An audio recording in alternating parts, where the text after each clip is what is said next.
So, if you're joining us, welcome.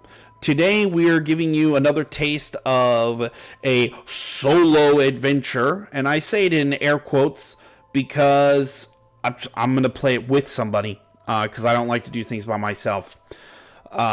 Makes showering really hard. Well, Okay, who likes to shower alone? I mean, that's true. We are going to be playing some Call of Cthulhu. Not straight out of this book. They actually released a solo adventure when the 7th edition launched, and it is titled Alone Against the Flames. And not only does this, have sort of a very satisfying Call of Cthulhu feel, but it also teaches you the rules to Call of Cthulhu at the same time. And so, if you don't know anything about Call of Cthulhu, this is the perfect thing for you to watch / listen to while you're eating something. Generally, that's how I intake this kind of media. All right, so we're just gonna jump right into it. With no further ado, unless there's something you have to do, Alex. not a thing. All right. I have to do here. Perfect. Everything I have to do is here. Then let us do. The sun is high in the sky, a merciless ball of heat. You feel scorched by the time you reach the bus halt in front of Osborne's drugstore. It's a relief to put down your heavy cases and take off your hat for a moment. You fan your face. It's been a long summer here in your hometown, and yet a curiously empty one. You look across the street at the grubby butcher's shop, the grocer's and its faded awning, and the shabby tobacconist. Mistrustful faces glare at you as they pass, eyeing your clothes and luggage. It was your parents' choice to live here, not yours. You were happy down south as a child, among Providence's white-walled houses and leafy churchyards. Perhaps this new job in Arkham will supply the change you need. Yet everybody you know in the world lives here. You know nobody in Arkham, not one soul. You ask yourself one last time if you're doing the right thing. The answer is here. None of your supposed friends have come to see you off. You are alone. Whatever challenges lie in Arkham, it will be a new life and a brave one. A small gray motor coach approaches and rattles to a stop. You put your hat back on and pick up your cases. And then we gotta go all the way to 263. Two young men with solemn expressions alight from the coach. One looks you up and down before heading away. The driver also steps down, glancing at you before crossing the road to visit the tobacconist. When he returns, he is rolling a cigarette between his yellowed fingers. He gives it a final twist and examines you as he reaches for his matchbox. He is a thin man in his 50s, dressed in a stained shirt with the bus company emblem, yet his eyes are sharp in their dark sockets. Where to? You show him your ticket for Ossipee, and from there you will connect to Rochester and Portsmouth before the coastal line to Newburyport and finally Arkham. You should be able to afford a rail ticket for at least some of the way. Otherwise, this will be the first of many long bus trips. The bus driver scratches the match and lights his cigarette. The end flares and he takes a draw. Then he exhales and gestures to the back of the coach. Luggage racks up there. All right, so now you're going to look at your investigator sheet. You have spaces for 8 characteristics: strength, constitution, power, dexterity, appearance, size, intelligence, and education. And I'm gonna pop it open so those at home can see it as well. So here's your character sheet. Okay, up here at the top is where those sections are. You are going to allocate the following values among them. Okay, writing them in the large square beside. So here's your ones. You have 40, 350s, 260s, 170, and 180. Okay. These are important decisions that you're making so very arbitrarily. I know. I don't know what some of these mean. Like, what does size mean? How big I am? I'm gonna pull down my mic because I think I'm clipping. So you tell me if that's better, Dirk88, whoever you might be. So would you like to know what these things are, or do you want to just guess? Just guess and go for it. Just guess and go for it. Yeah, let's do that. I'm gonna say that I'm gonna go with a. I'm gonna go with a 40, and I can put these in anything except for luck in that Correct. section. Luck will be different. Okay. Luck is a different thing. Okay. So 350s, a 40, a 60, a 70, and an 80. I'm gonna say that this guy. I'm pretty educated. I'm gonna go. I think a 70 there. He's pretty high up there on the education. Very aspect. educated. Very educated. And I'm gonna say he's got a size though of I don't know what this is, but I'm gonna go a size of 40. So a 70 in education means you are a college graduate with a bachelor's degree. Oh, okay. In the book, they actually have a whole section where it tells you what the things are. So size 40, you are in between being a child or a dwarf, and an average human size. You're right in between those two things. Wow. Okay. Do I want to stick with that? That seems like Too late. You made the choice. You're a little tiny, tiny person. Tiny You're like man. a jockey. You could be a jockey. Oh, jockey. Yeah. Okay. Interesting. A college-educated jockey. I'm gonna go with an. I feel like if my education is 70, do I want to be really like I managed to pass school somehow, but I'm not really that smart? And throw a 50 in there. Let's do it. I'm gonna throw a 50 in there. So you have average human intellect. Perfect. I skated by in college. Average intellect. Sorry, I'm making notes here separately.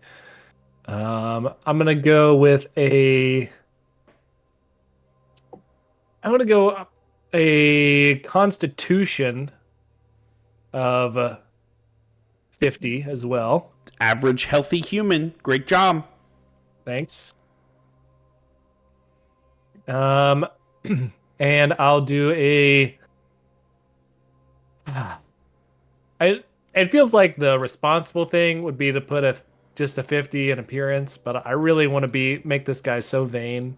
He's super educated, he's just a little guy that's not that smart, but he's educated and thinks he's just hot stuff. So I'm not going to put the 50 there. Instead, I think I'm going to put the 50 in strength. So a 50 in strength, you just have average human strength. Okay. Then we're going to go with a 60 in dexterity. Wait, 60 in dex. 40. So am I supposed to have two more numbers? So you should have 140, 350s, 260, a 70, and an 80. Got it. Okay. Okay, so I'm going to go 60 in dexterity. So you're just slightly above average. You're not quite to the level of an acrobat or a great dancer. Okay. I'm going to go another 60 in power. All right, power. You're slightly above. So power has to do with like your mind, like your will, like your willpower. Okay. Ooh, scary music sting on that one. Yeah, so you're just slightly above average with your mind's willpower. Okay, and that leaves our 80 for appearance. So you're 10 points away from being the most beautiful people you could meet. Dang, I'm so close. Yeah, you are so hot. So hot. And your character is too. Oh. Okay. Man, okay. So, we did it. So we're going to jump all the way to 8 now to continue our story. The driver smokes and watches as you drag your case to the back of the motor coach. The rack is set inconveniently high on the vehicle. You get a grip on the heavier case. If your size is 40, go to 23. If it's higher, then you go to 38. Well, 23. You struggle for a few seconds before the driver comes up beside you and lends a hand, still puffing on his cigarette. "Heavy bags for a small 'un," he remarks. You judge it best to respond with a simple thanks. All right, now we're jumping to 233. Oh, man.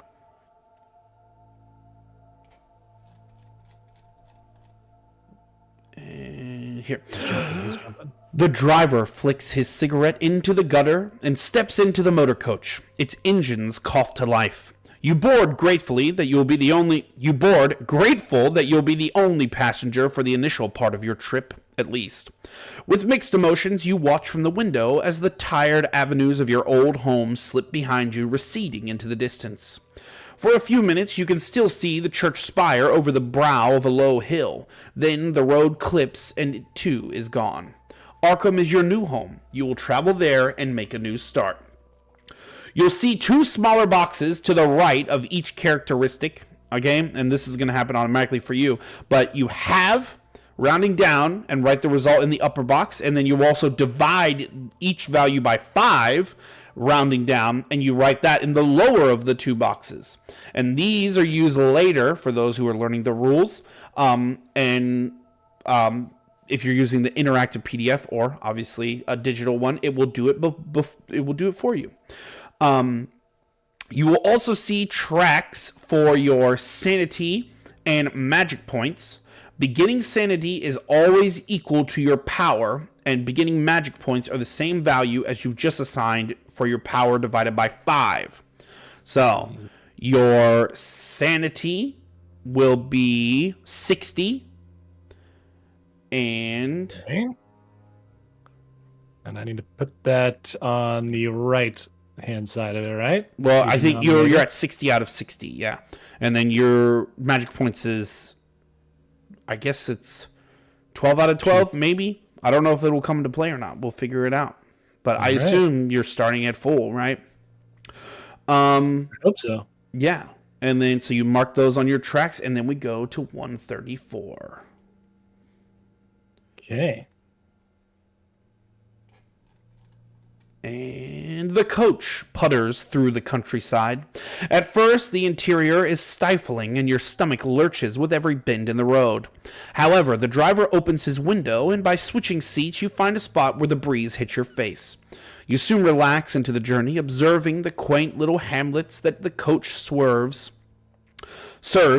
A heavy-set woman boards at one settlement and gives you a polite nod. She gets off at the next one. The road rises a little, passing cornfields and orchards. The leaves are turning and the trees are alive with glorious reds and golds. You've just begun to doze when the driver takes a tight bend at speed. So you're going to add your size and your con together and divide that total by 10, rounding down. Okay, so that leaves me with a 9. All right, that is your starting hit points, which I think you did it already. Yeah, it's already there. 10 hit points. Okay. Look at that. Yeah, that's what you mark it on your sheet. You also have a luck score. So to figure out your luck, what you're going to do is you're going to roll 3d6. Hey, the first roll. See, it's gonna let me do it. Maybe? No, not assigned yet. So you might be able to just go open up like the actual like dice roller on the left in roll 20 and just do it that way. It's been a while. Yeah, okay. 3d6. Those are d8s. Oh, I definitely clicked d6, but all right. There we go. All right, so you got a 13. And it says you're going to multiply that roll by 5 to get your beginning luck. Okay. So 13 times 5, that's going to be a nice 65. All right, so that's your luck points. You have 65 of them. Don't spend them all in one place. Try to. Now, the car is taking a tight turn. So you're going to make a roll against your dex. So this means rolling 2d8 2 10-sided dice and using one value for the tens and one for the units. And you have to choose before you roll. If you roll equal to your dex or less, we pass the roll. If you roll greater than your dex, you fail the roll. So you're trying to roll under the number, which is why higher is better. And so what you're going to do is make a regular roll for your dexterity to see how you handle this car whipping around at such fast speeds. Okay, so does that mean I'm just clicking on the dexterity on my character sheet in this instance? Yes, you should just click on dexterity. Wonderful. And it will tell you if you pass or fail. Success! Great. See, we're off to a great start. All right, so we're going to go to 261 because we passed this first challenge. A desperate yell awakens you. Oh, thanks, Shiloh. Is it? Oh, it's because I got loud. I'll try to not be loud.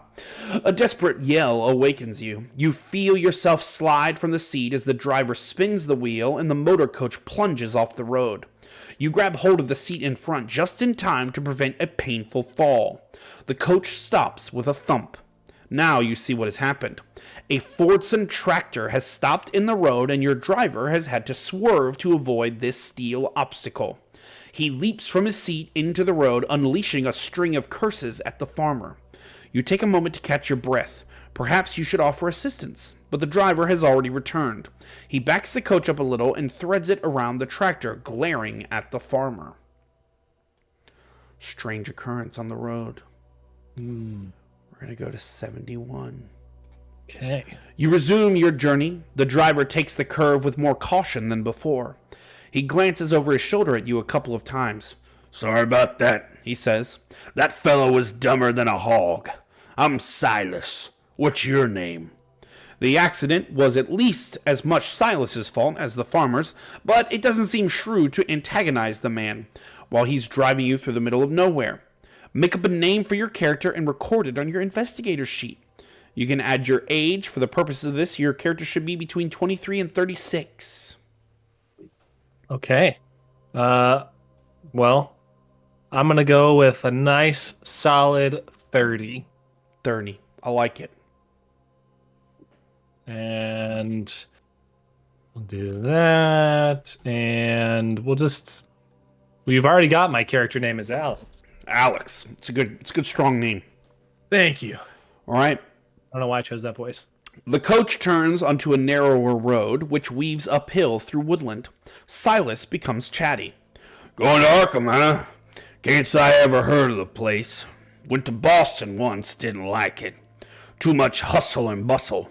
You got family there? A special someone waiting?" The afternoon is wearing on. You see no harm in confiding in Silas about your new life. "A job, eh? What's your line?" You're going to choose an occupation for your character from the following options. You can be a professor, a private investigator, a journalist, a doctor of medicine, or an antiquarian. An antiquarian. Somebody that specializes in antiquities? That is correct, sir. Oh, okay. I will go with an antiquarian. All right, then we're going to scroll down until 102 to continue our adventure. Dun, dun, dun. You mentioned the assistant's position you were offered at Arkham Rare Books and Maps on the strength of a recommendation by a distant friend of the family. Thinking about the treasures that you must pass through the shop returns some excitement to you, felt upon receiving the letter of appointment. You feel a tingle in your palms. You cannot wait to get started. "Books, eh?" Silas takes the conversation no further. You get the feeling he's not much of a reader. All right, your credit rating skill is 20%. So, what skill? Your credit rating skill. Also, you're still peaking a bit, Jake. Man, how am I still peaking? Lower your gain a little bit, maybe. I did. Should I lower it in OBS? Or if you're hearing it, that's got to be the mic. All right, I'm going to pull it down. Oh, sorry, Brittany Martin. We missed it. You got to watch the chat too, Uh, Alex, because I had it up. I had it up. well, We got a little delay. oh well, we need to not make our choices so quickly because chat is always right. They're batting a 100 right now. They've never said anything wrong in the one other episode we've done of a solo adventure. So what is where do I put this credit rating? so where it says 0, you're gonna write a 20 there instead. Okay, got it. I did All not right. realize it's under skills. And now your appraise, or hold on, your occupation skills are appraise, art craft, history, library use, other language, spot, hidden, and one of either charm, fast talk, intimidate, or persuade. And so you are going to get to, you got another bank of numbers. Okay, so to start, I want you to put a dot. You see the little dot next to all these? Yep. So go ahead and put a dot next to these for now. Okay, appraise, Yep. art / craft. Did it go away? Oh wait, that's the dot you're talking about. Yeah, Okay. the dot, not the eyeball. Yep. Sorry, appraise. Art / craft.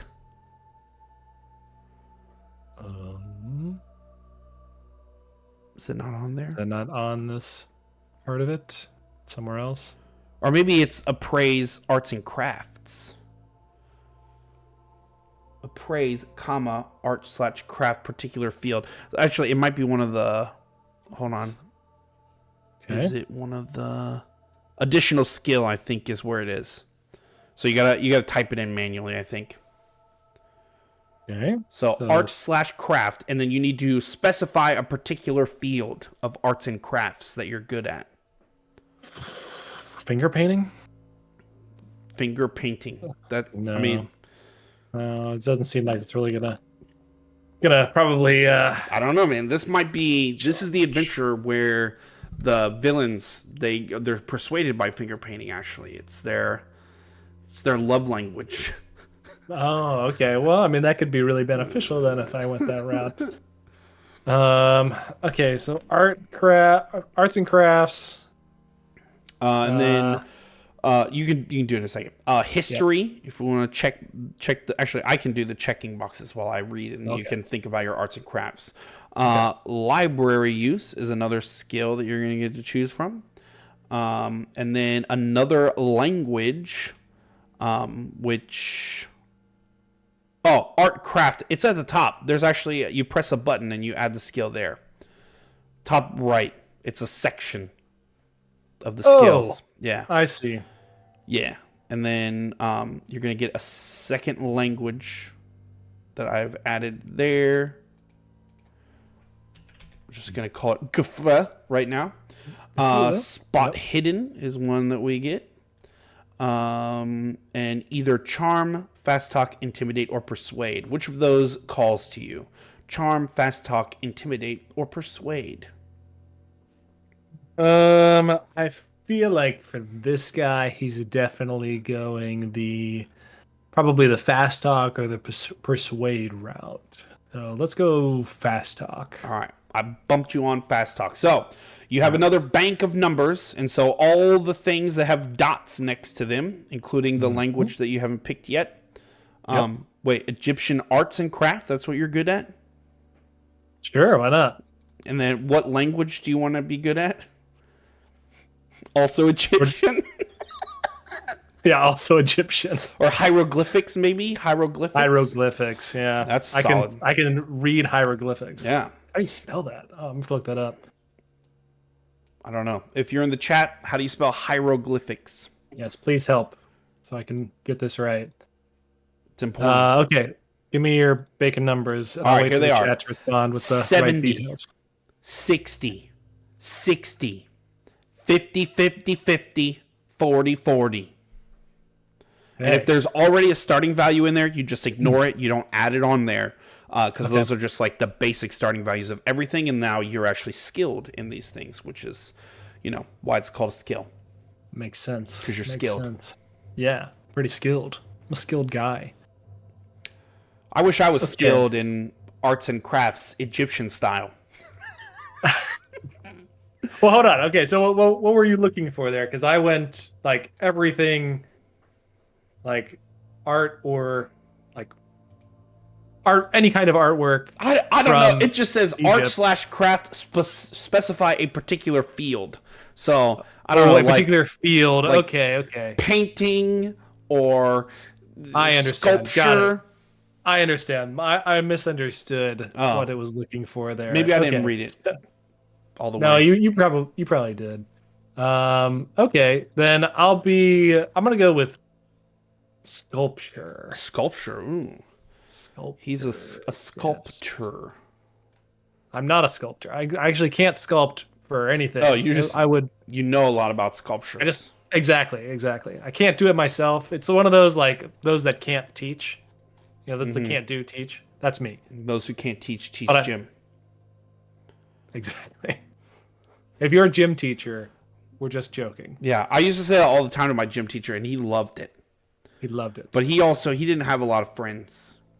Like Well, it was PE and health. You should be putting in numbers, not so. Just ignore what I'm saying. sorry, I'm doing talking. it right now. I'm talking to doing the it right chat. So the gym teacher, he was new, and it was my senior year, and he didn't have like the teachers weren't really friends with him, and like the students, they were mad at him because it's supposed to be PE and health, and so like every Friday we didn't get to do PE. We had to go sit in a classroom and like learn about health, you know?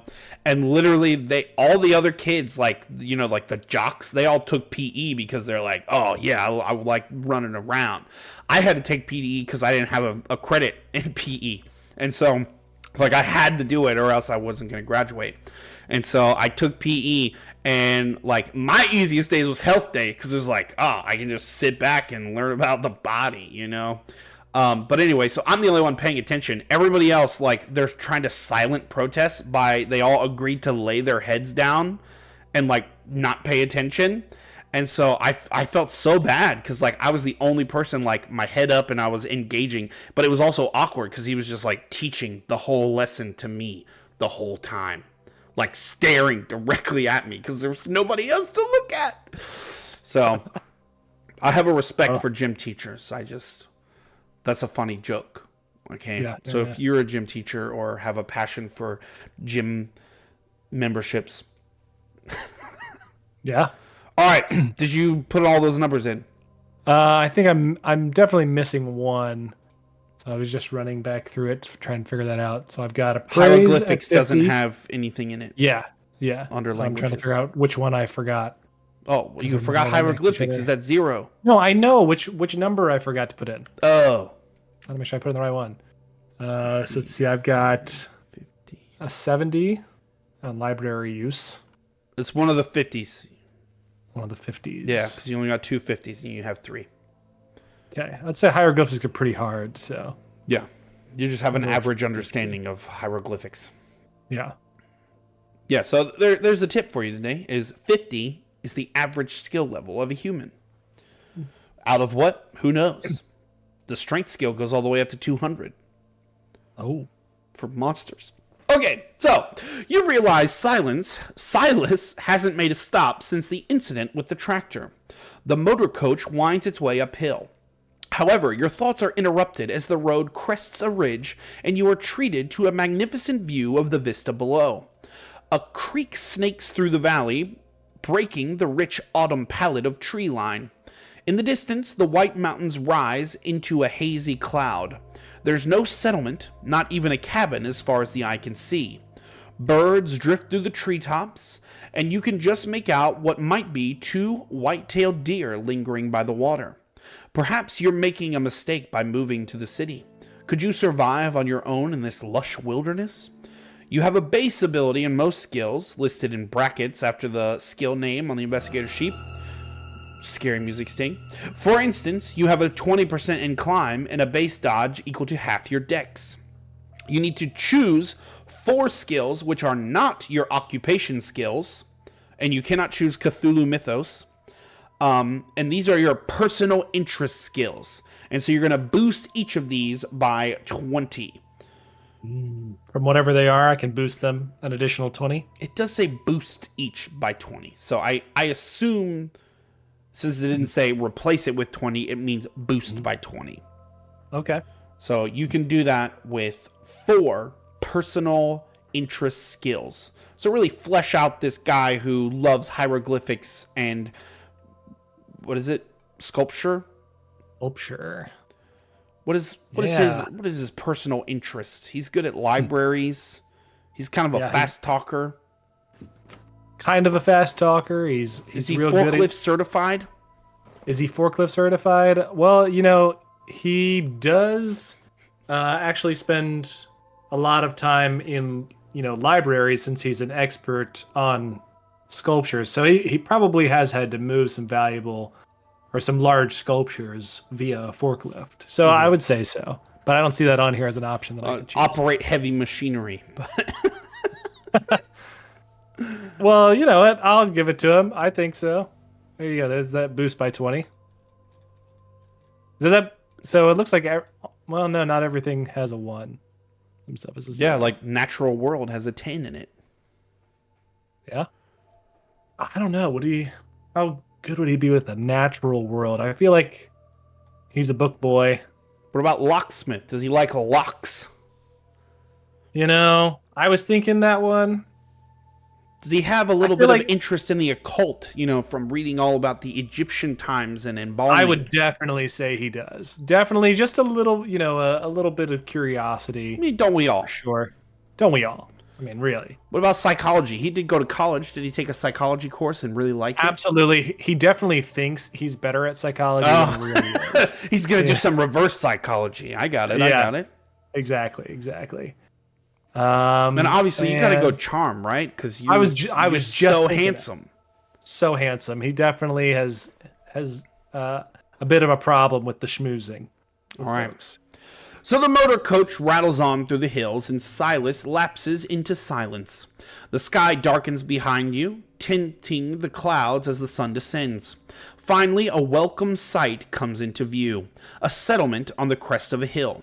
This doesn't look like the pictures you've seen of Ossipee, but perhaps you can persuade Silas to stop while you stretch your legs. Minutes later, a harsh stuttering from the engine erupts. Oh, the cutest bookmark said no to Locksmith.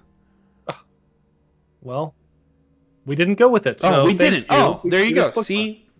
Thanks, the cutest bookmark. We did it. Yeah, we're on the ball. We see the future. Anyway, so the engine is stuttering, and it interrupts your reverie. Silas frowns and rattles the gear stick. The motor coach falters in its ascent. Silas utters a curse you don't recognize and grinds his teeth, struggling at the wheel. You seem to inch up the hill until you reach the first buildings, low dwellings constructed from rough red stone. Silas wrestles the coach into a small bay off the road. He scrambles from his seat and makes for the engine compartment. So you can choose if you want to make a drive auto or a psychology roll. Well, since I don't have, I'm going to go psychology. Okay, and so what it says here is if you choose psychology, you need to make a hard success. So this means instead of generally you would hit that big number, you're going for half of the value because it's a hard success. And then obviously the extreme is that number divided by 5. And so we're just going for a hard success right now on psychology. So go for it whenever you're ready. Yeah, let's see. You got to turn edit mode off. Turn that off. Thank you. Psychology. You failed. If you fail, go to 194. This is bad. I already know. This is where you're just going to die right at the beginning. Silas opens the engine compartment. Silas opens the engine compartment open and sticks his head inside. That seems like a weird sentence. Am I wrong? The hot metal pops and sizzles. He pokes at various components, then withdraws and wipes his brow, smearing it with dark grease. I ain't sure what's wrong. Might be the oil pressure. Might be something knocked off kilter when we took that spill. Can't do much until the engine cools, neither, and with the light failing, I reckon we'll be here through the night. He wipes his hands on a rag. The shadows from your surroundings are already long, and the air is chilly. You feel stiff from the journey, and a night in the rickety coach sounds unappealing. Silas sees your dismay. This here's Emberhead. Miles from any place. I only come through twice a week, but the folks here are good people. May Letterbed keeps a spare room. She'll look after you. Up that alley, turn right, first house on the left. He scratches his cheek and looks again into the engine compartment and spits on the ground. Meet me back here at 8 in the morning and we'll see how we stand. So, you could choose. Do you want to look for May Ledbetter's house, ask Silas where he is going to spend the night, or challenge Silas about the breakdown? I want to ask Silas where he's staying tonight. Well, let's find out, shall we? We're going to 251. Perfect. Not very trusting, are we? Well, I think not that I don't trust him. I'm just curious. You ask if about I'm taking the... No, you're sharing the Mayletter's bed. You ask about Silas's plans. He gives the engine a sour glance before answering. I've got acquaintances here in the village. Reckon one of them owes me a favor. Enough for a bed and breakfast in any case. He stares at his grubby hands. Probably won't stretch to a hot bath. You don't seem to have a lot of options. You fetch your cases from the back of the motor coach. The last thing you need is for all your worldly possessions to disappear into some stranger's hovel overnight. We're going to 267. All right. I'm only saying the numbers because one of these times I'm going to forget where I'm going. And then it will be up to you to remind me what number I said I was going to. Okay. You drag your cases between the sullen buildings. You feel surprisingly weary considering you've spent all day sitting down.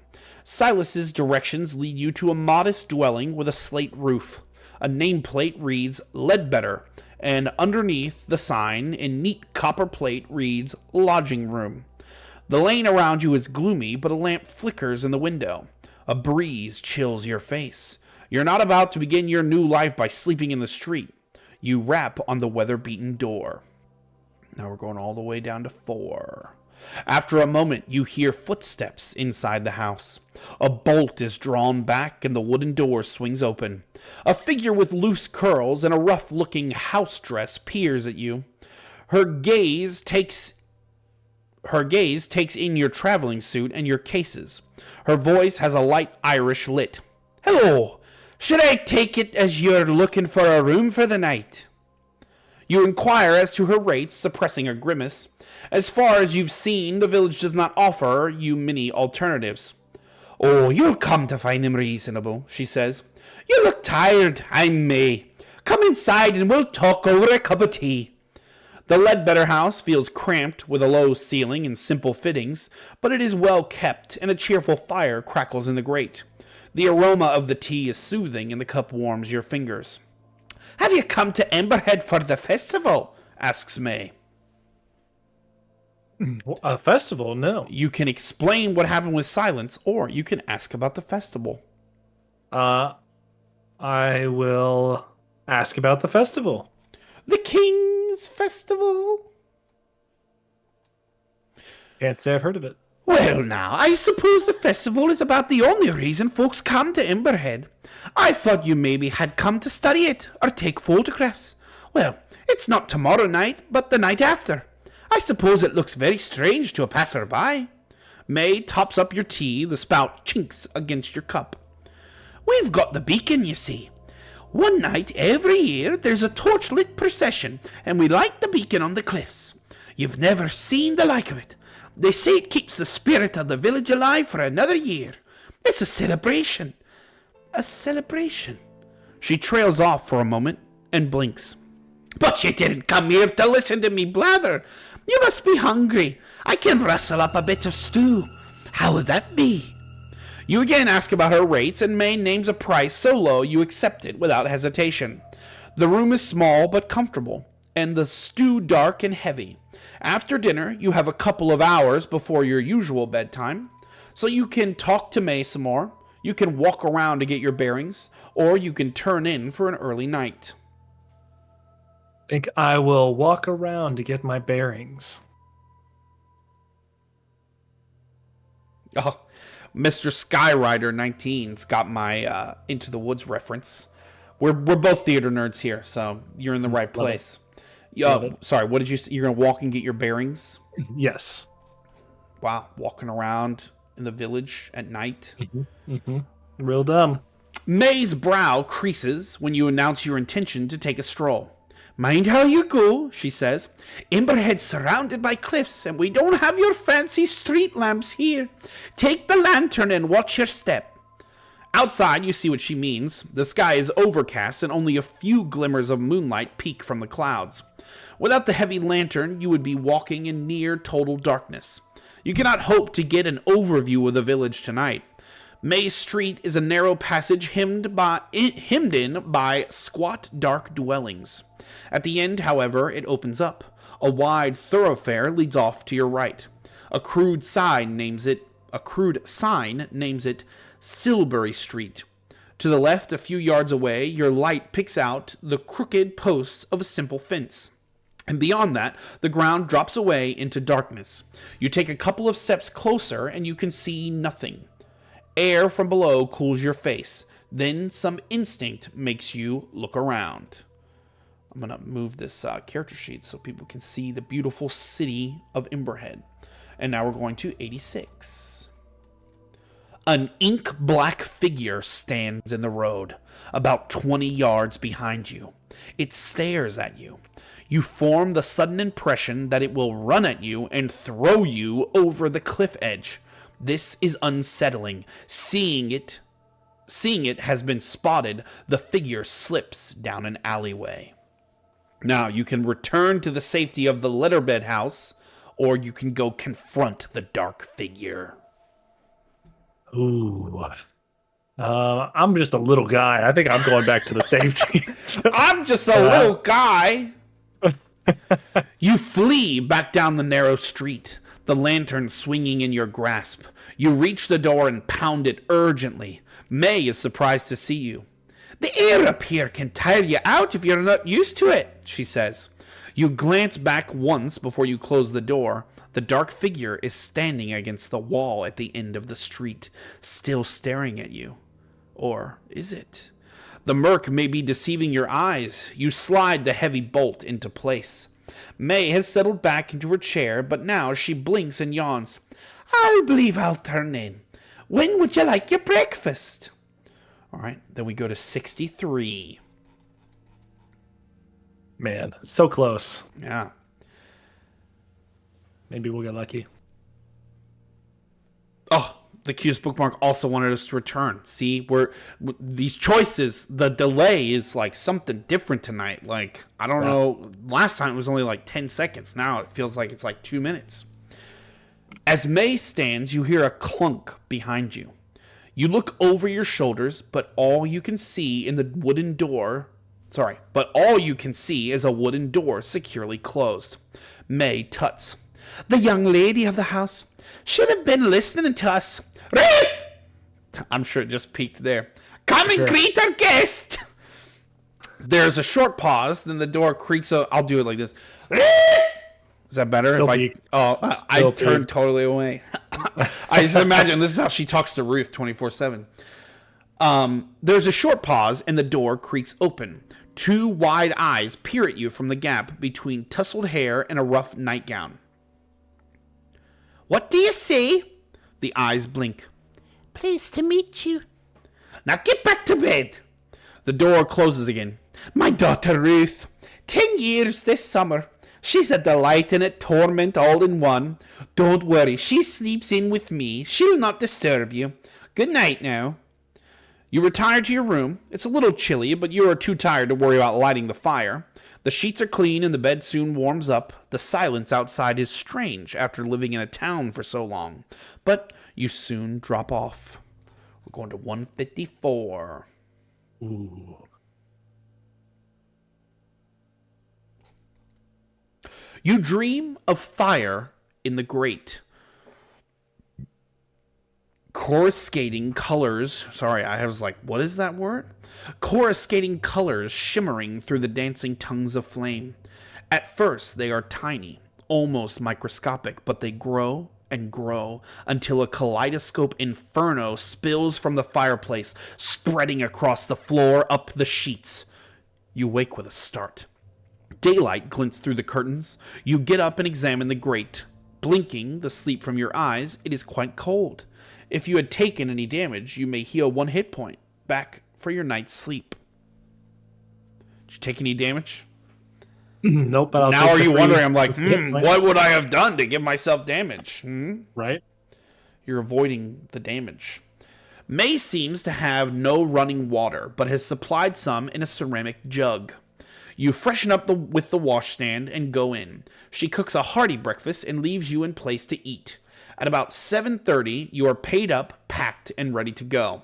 You bid May goodbye, and she wishes you the best for your new career in Arkham. If you succeeded a skill roll last night and wish to investigate the results further, go to 178. Otherwise, go to 192. Well, you did not do a skill roll last night, did you? Nope. Not one that I passed. 192. I wonder what you're missing. Oh, no. I hate these things where, like, especially when they, like, drip it to you, they're like, oh, this is what you're missing right now. You are already tired of your heavy bags. Hopefully Silas has repaired the motor coach, and you can resume your long journey. A sourpuss he might be, but the old driver seemed to understand his vehicle well enough. You pause to check your watch, still 20 minutes early, and round the final corner. The motor coach is gone. You put your bags down and search the area, trekking up and down slopes and around corners. At the edge of the village, you trace the long road back as it winds across the hills.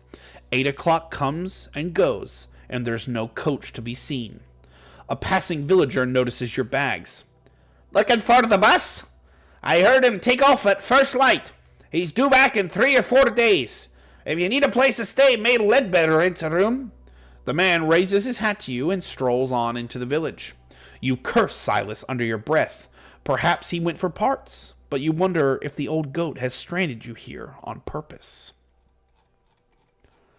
Do you wonder that? I wonder that. May is doing laundry and looks surprised to see you again. "Forgot something." When you explain the situation, she offers to store your bags while you try to arrange alternate transport. You are grateful to relinquish the load. "Nobody here has like a car. Nobody here has anything like a car." She strokes her chin and narrows her eyes.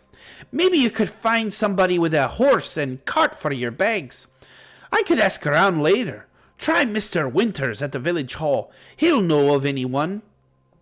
Or you can ask among the artisans. Their workshops are first on the left on Silbury Street." She reaches over and squeezes your wrist. "Don't worry. I won't see you sleeping in the street, money or no money." You thank May and turn to face the village. Go to 6.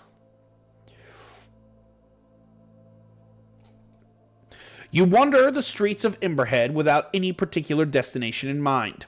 The village is built on a relatively flat upland with splendid views. To the north, the hazy tips of the White Mountains reach for the heavens. To the south, the sparkling waters of Lake Winnipesaukee touch the horizon. The village itself takes less than 5 minutes to cross from edge to edge. You arrived on the winding road to the west, and the only other road leads to the south, following a lower ridge of land as it turns east. In the southeast of the village, an open, grassy space borders a ruined church, its graveyard cresting the cliffs. To the northeast, the 3 main thoroughfares meet at a raised black metal structure. It looms stark against the blue sky. So, you can ask about transport at the local general store, you can seek out the village hall, or you can walk down the lower level and check out the eastern road. Or you can examine the large metal structure, explore the old church, or look for people with their own transport needs. A lot of choices here. I'm going to read them again. I'll read them again. Yep. Ask about transport at the general store. Seek out the village hall. Walk down to the lower level and check out the eastern road. Examine the large metal structure. Explore the church. Or look for local people with their own transport needs. I know we're on a little bit of a delay, but I would love if I would love to hear from the chat what they would like to see happen. Well, then let's give it a few seconds here to let the chat roll in with what they Sounds should good. do. If you're watching the VOD later on, how are you doing? Yeah. Good? I'm glad. I Hope was you talking guys are to having chat. I'm not talking Yeah, to I know you were. Gosh, I was just agreeing. Hoping they're Ridiculous. doing good. I hope they're doing good too. Chat, the singular entity known as chat. Yeah. Really, it's like a Cthulhu style monster. It is one I mean, being with many minds. That's true.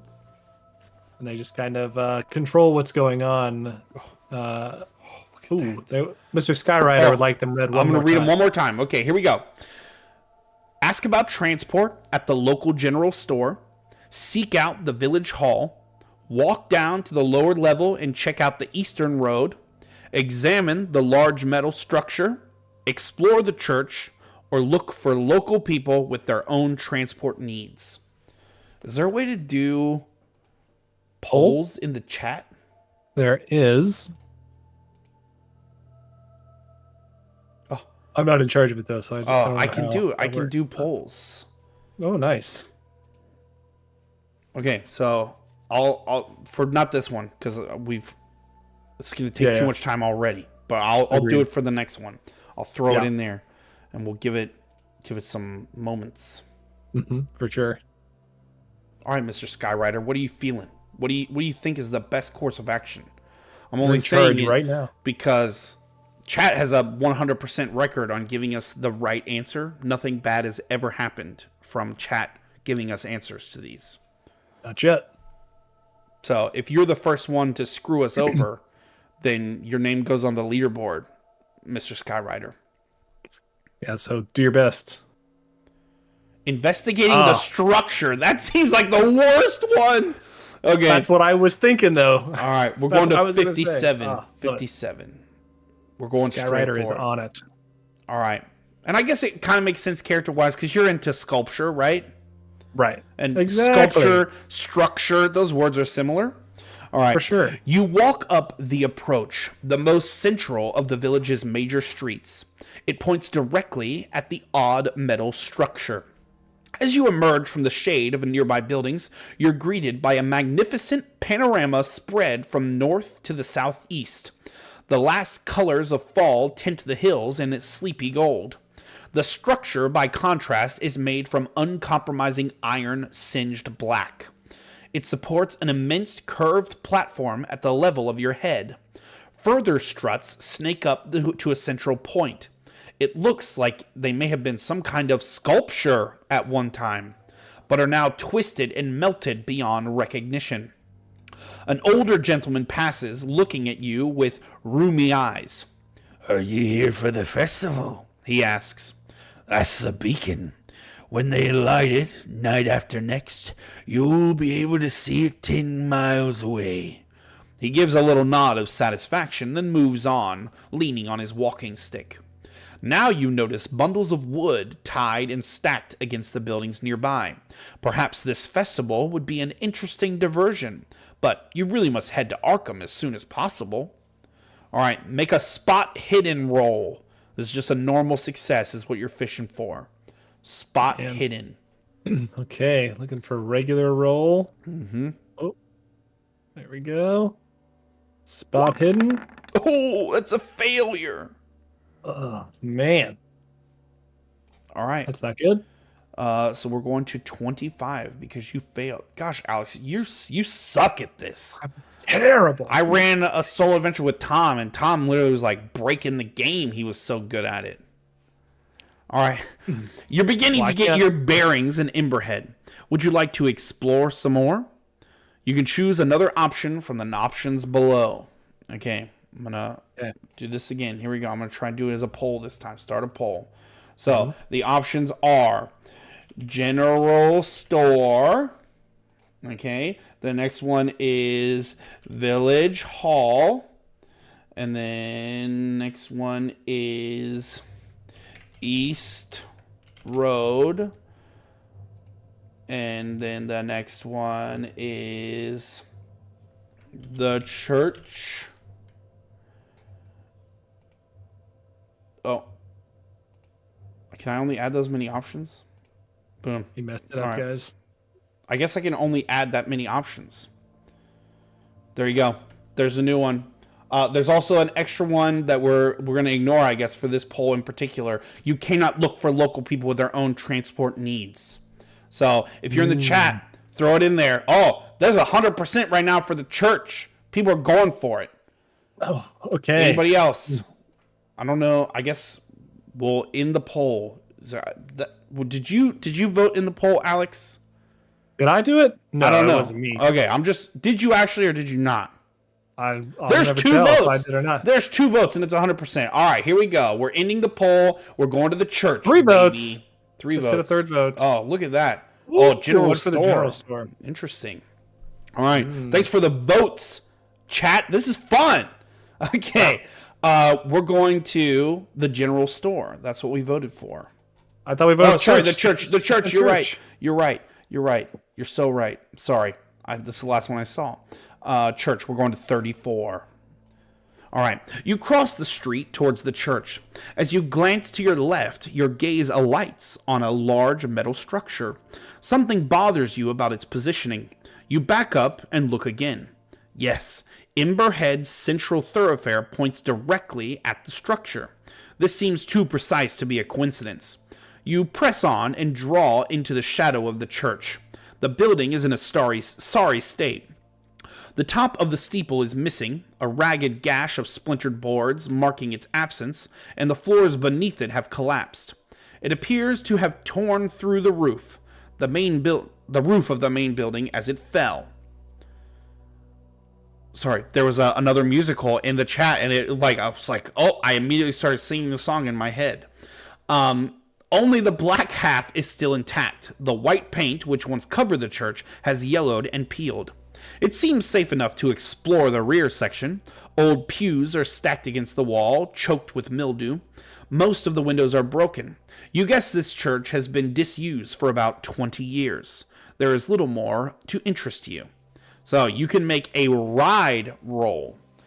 You may have a bonus die, which means you roll the 10 percentage twice and take the lower. If you succeed, go to 46. So you're making a ride roll. Well, this is not going to go well. And is there a way for you to do bonus dice? Does it have that in the character sheet? I don't see that in here. I also don't see a way to do bonus dice. Interesting. Because verbose is different. I don't know. Just roll normal, I guess. Okay. Let's see. And I'm making a ride roll. Is only a 5, so probably not going to get this. All right. No. You failed. Okay, you failed. But do I get to roll twice since it said I could take the lower? Okay, fine. Roll twice. That's not how it works. So it's only the 10s. Well, I guess the 10s place would be the best. So, well, no, because you have to get under a 5. And even if the 10s rolled a 0, you'd still be at 6. So, we're keeping it. Question. Yes. Because it rolled 4 dice, and it gave me a 36 as opposed to a 37. So, would this just mean obviously I still fail, but would that mean I would take the lower of the 2? It's already taking it into account? Wait, you think it's giving you... It's 30, showing 30, 36. Well, the lower would be a 26. 26, which it didn't do. Yeah. Why is it rolling twice for you? Hold on. I don't know. I'm going to settings. No bonus / penalty dice. Oh, interesting. I just rolled a penalty dice. Oh, That gave me an 8 somehow. Did you figure out how to do that? A D10 minus 1. Yeah, when I do that, it also... Why is it rolling that twice? I don't know. Maybe... Oh, here's what I think it's doing. I think this is the way it's working, is... I don't know. I don't know. I don't have time to worry about it. We're just gonna go with it. We'll figure it out later. Yeah. In real life, we wouldn't worry about it at all. Okay. Yeah. All right. So you failed. That's all you need to know. We're going to 25. All right. You're beginning to get your bearings in the same place again. So you're still getting your bearings, which means now we get to do another poll. Can I do this same poll again? Or if I press poll, start a poll, it doesn't have the same options. So the options now are, we did church, so it's the store, it's the hall, it's the east road, and it is the, what's the last one? Look for peeps. Start poll now. Boom. Go, chat. Go, go, go. Tell us what to do. Go. Are we going to the store? Are we going to the village hall? Are we going down to that east road? Or are we going to go look for people with their own transport needs and figure out how they're going to get transported? So that way we can do something as well. Something tells me that those people are not leaving till after the festival. The King's Festival. The King's Festival. Oh, I'm sorry, I can't stop. It's like when we play Minecraft and somebody says iron, I always go, the big iron on his hip. All right, we've got one vote. What does the vote say? It says, oh, we're 50-50 now.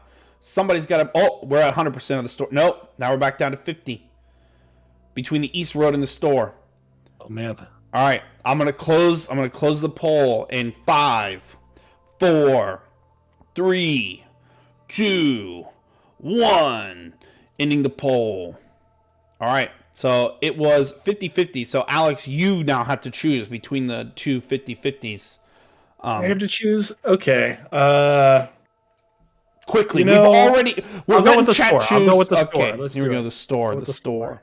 We're going to the store, which is 16.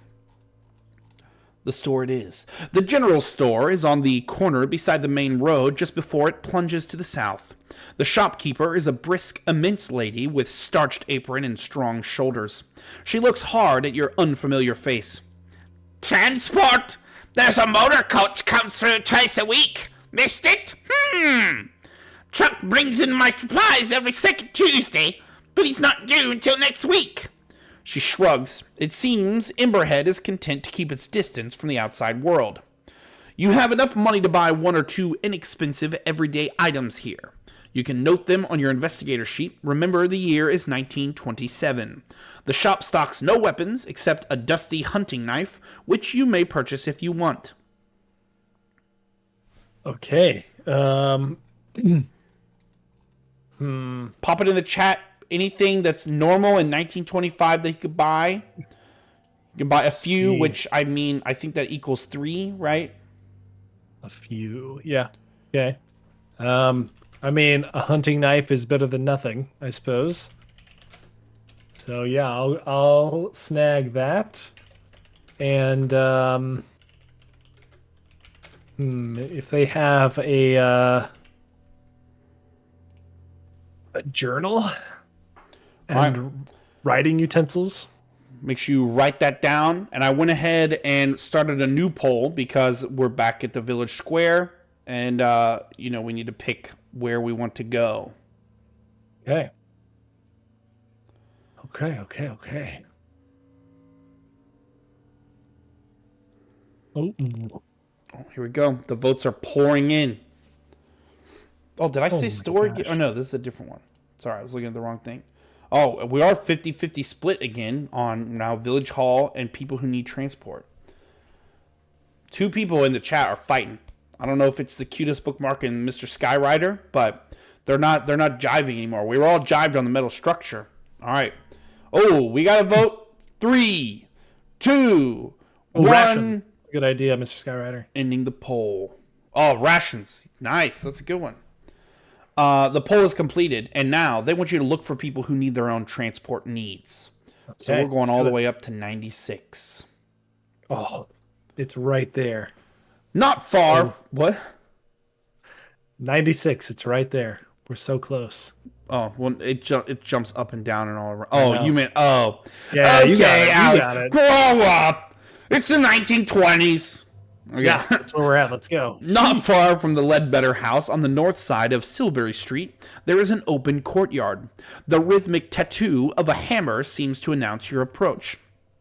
The courtyard is the busiest location you have yet seen in Emberhead. It is bordered by a ring of workshops. Some are brick buildings, some only rough huts. A blacksmith ceases to hammer, thrusting something red and glowing into a bucket of cold water. A weaver looks up from his loom, blinking at you a moment before returning to his shuttle. A potter, engraver, and carpenter each work in their space, exchanging friendly banter. You move among the artisans, chatting about their work. Eventually, you bring up the question of export. Some of them send occasional packages with Silas. Some restrict their custom entirely to the villagers. You receive no suggestions about alternative transport. Make a psychology roll. Just a normal one. Okay, psychology roll. Just a normal old psychology roll. You know, we all do those every once in a while. Let's finally pass one. Oh my. How did you do this again, Alex? Again! I'm trying. I'm sorry. I'm just gonna look at these and make sure that you're not somehow screwing this up. D100. I'm just rolling the dice. Can't help it that, on a loot table I would be doing so well. 30, 96. I don't know what the math it's doing, but there are some that are lower, so it's not like it's broken, I don't think. All right, so guess what, guys? We're going back to 25. You're picking up absolutely no information while walking through this city, and you're hitting like every single place, and you're just like, yep, there are things here. All right. I think that is really on brand for Alex in this world, though. I mean, college educated, yes, but a little too into himself and not enough into the things going on around him. Well, it's okay, because now we're throwing on the final poll, because either we're going to that village hall or we're going to the East Road, and then whatever happens, we're going to go to the other one, the remaining. Okay, let's do it. Let's see it. So, votes in the chat. We do have one vote in the chat already, and it seems like Village Hall is taking a large leap in the front running with one vote. Oh. But you can swing the votes. There's 2 votes now for Village Hall. Oh, no, it's 2 and it's split. It's a 50-50 decision. So, I'm going to count us down. 5, 4, 3, 2, 1. There's still only 2 votes. So I'm going to very slowly click into poll just in case. Oh, there it goes. Boom, in poll. It's approved. Approved to go to the Village Hall, baby. Oh, man. Okay. That was a close one. Village Hall, go to 84. It seems like the delay has fixed itself, though. Right? Yeah. Ish. Yeah. The chat is just, they're awake now. They're ready to participate. My lulling voice hasn't put them to sleep. The Village Hall backs against a cliff at the east end of Silbury Street. It is the largest building you've seen so far in Emberhead. It is, however, locked and shuttered. You walk around it, peering through gaps in the shutters. There seems to be one large room, presumably for community meetings, and a smaller annex which serves as an office and archive. One of the windows is bricked up, back at the main door. You see no posted opening hours. Mr. Winters doesn't open up mornings this time of year, says a grey-garbed woman passing by. Best come back this afternoon. You ask whether the office has a telegraph. Don't know, she shrugs. Who would we call? You'll have to try again later. Which puts us back at 25. And you know where we're going, baby. To the East Road. We're going to the East Road. So, the East Road is 115. Here we go. Ooh, scary music for the East Road. The air is fresh and the walk down to the lower ridge invigorating. You notice cultivated fields stretch through the lowlands around Emberhead, and among the crops some livestock but no horses. Are you going to have to make your onwards journey on foot? Further down, the road skirts the edge of the ridge and descends. There are a few scattered hovels here with signs of habitation. They are a set a substantial distance apart. As you examine them, a door opens and an older man steps out. He wears a bedraggled suit but carries a piece of cloth which he tosses over his head like a hood. As he does this, he sees you and freezes. Make a luck roll. Okay. Let's see. Show me some luck. Finally! Oh, that was close, too. Jeez Louise. Okay. Gosh. You do succeed, so we go to 127 for your lucky roll. The man looks up at the village, scanning the cliff tops. You get a brief flash of his face. There's something unsettling about it. Then he turns to walk away from the road. But as he does, he raises a hand and slowly beckons to you. You can follow the strange man or turn away. Oh, this is going to be a poll. Here we go. Man. Follow, man, leave. All right, chat. Here we go, chat. This is your chance to get Alex killed. Yeah. Let's see what happens. Come on, you can do it. 100% right now on follow man with 2 votes. They're aligned on this. They're aligned. Yep. We're going to end the poll in 5, 4, 3, 2, 1. Boom. Oh, there was 4 votes in that one, and 75% wanted you to follow that man. So guess what, chat? We're doing what you want. We're going to follow the strange man. We're going to 142. Thank you to the one person that voted for me to leave. You follow the man around the outcrop. He glances up, then steps between 2 rocks and vanishes. Closer inspection reveals a narrow channel leading into the cliff. There is just enough light to see a small natural chamber within. You'll be uncomfortably close to this man if you go inside. So, do we want to follow him or not? So, follow or leave. Here we go. Are you guys going to stay with it? You're going to be right up to his face, nose to nose in this cramped space with a strange older man. Do we want to risk it? Billy Beanmore, he's excited about it now. He's got the exclamation points. 3 votes, 100%. All right, we're going to end the poll there. We're going to follow him in. We're going to 191. My gosh, again, 4 votes. 1 person trying to save me. I'm relying on you, chat. With wary steps, you squeeze between rocky outcrops and enter the concealed chamber, almost banging your head on the low ceiling. The man settles back against the wall and watches until you draw close. Then he slides back his hood. All right, make a sanity roll, baby. Oh, no. You're about to see something scurry. Oh, God. Okay, so I just click on sanity, yeah? Yep. Here we go. Oh, no! All right, so you failed, so that means you lose 1 sanity. Oh, gosh. And then we're going to go to 199. Some of the man's face remains. A strip from the side of his jaw to the right eye socket is healthy and pale, if aged, but the left side is consumed by angry scar tissue. One eye droops, hooded by melted flesh, and the nostril on that side is pulled open to leave a gaping hole. Extra crispy. The disfigured man studies your reaction with his one good eye. Name's Arbogast. William Arbogast. I guess I don't need to ask what brings you to Emberhead. If you claim to come for the festival, you go to 206, or you can admit that Silas stranded you here. You can go to 214. I'm thinking 214. All right, so we're going to tell him about Silas. All right, we're going to 214.